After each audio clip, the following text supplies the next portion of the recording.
how can I start an agency or social media marketing business? At the end of the day, guys, I really think it's the same thing.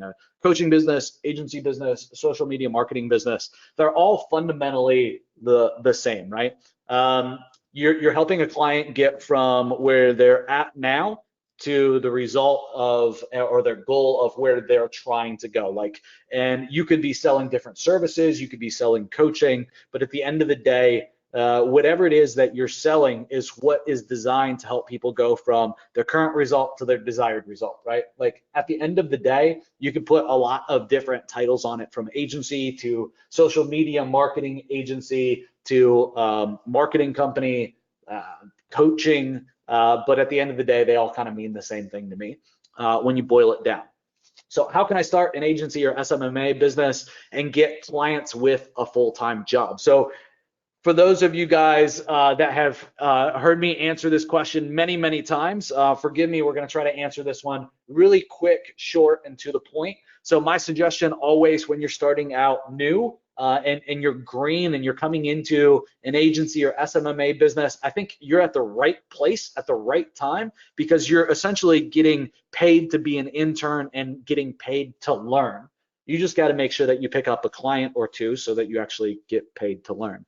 So know that you're at the right place at the right time. And I think that there will always be a market for coaches and agencies and SMMA businesses, no matter how you define the business type, there will always be a need for it. People will always need help. People will always be busy and want expertise. So one of the questions that I get a lot is like, Joe, how long do you think this market's going to be around for? And I think that there will always be a market for us.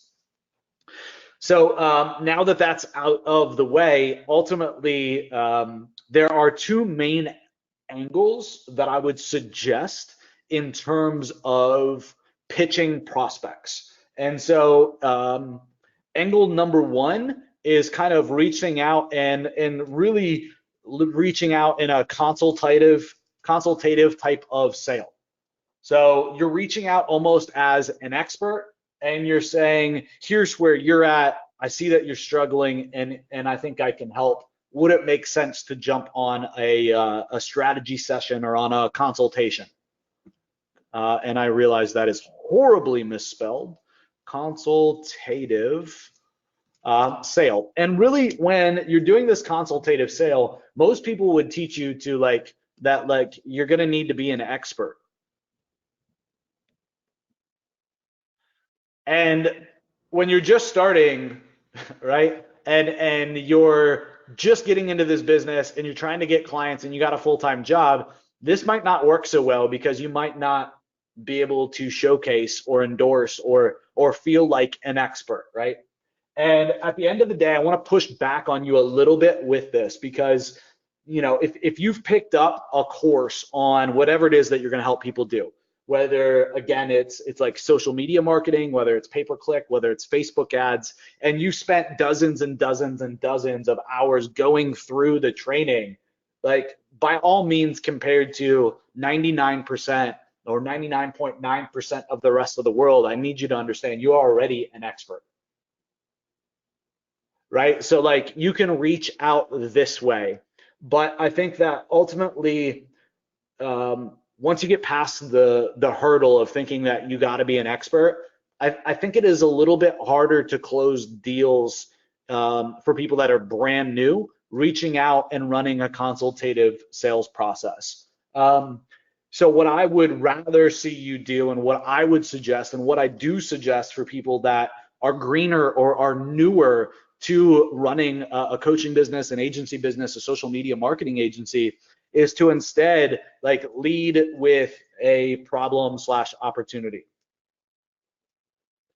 right? So do your research on a prospect, right? So pick a niche, right? Do your research, find a problem, right? And then show them that they have that problem and offer to fix it for them. Like, so lead with value. Show them that you're different from everybody else in the marketplace. Like you're willing to put some work in.